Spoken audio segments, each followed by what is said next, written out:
শিয়াল আৰু টেঙা আঙুৰ। বহুদিনৰ আগৰ কথা। এখন হাবিত এটা শিয়ালে বহু দিনৰ পৰা বাস কৰিছিল।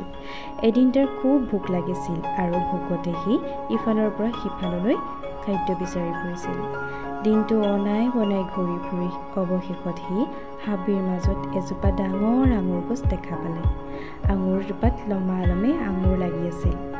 শিয়ালটোৱে লাহে লাহে আঙুৰ গছজোপাৰ কাষ চাপি গ'ল আৰু আঙুৰ কেনেকৈ খাব পাৰি ভাবিবলৈ ধৰিলে। আঙুৰ গছজোপালৈ সি জঁপিয়াই থাকিল। জঁপিয়াই জঁপিয়াই সি আঙুৰ ছিঙিবৰ বাবে চেষ্টা কৰিলে, কিন্তু সি এটাও আঙুৰ ছিঙিব নোৱাৰিলে। তাৰ ভাগৰো লাগিছিল।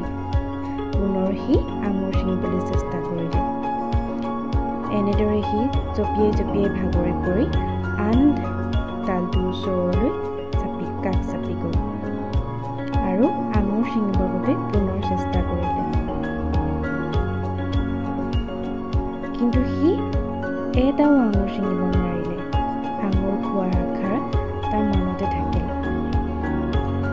আঙুৰৰ সোৱাদ ল'বলৈ তাৰ বৰ মন আছিল, কিন্তু সি পুনৰ ব্যৰ্থ হ'ল। তাৰ মনটো বৰ দুখে ভৰি পৰিল। মাত্ৰ কেইআঙুলমান দূৰত্বত থকাৰ বাবে সি এটাও আঙুৰ ছিঙিব নোৱাৰিলে। তাৰ মনটো বেজাৰ লাগিল আৰু সি ক'বলৈ ধৰিলে, আঙুৰখিনি নিশ্চয় বৰ টেঙা হ'ব।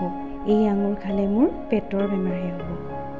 এই বুলি কৈ সি দুখ মনেৰে আঙুৰ গছৰ তলৰ পৰা আঁতৰি আহিল। এই সাধুটোৰ পৰা আমি শিকিলোঁ যে কষ্ট কৰিলেহে তাৰ ফল মিঠা হয়।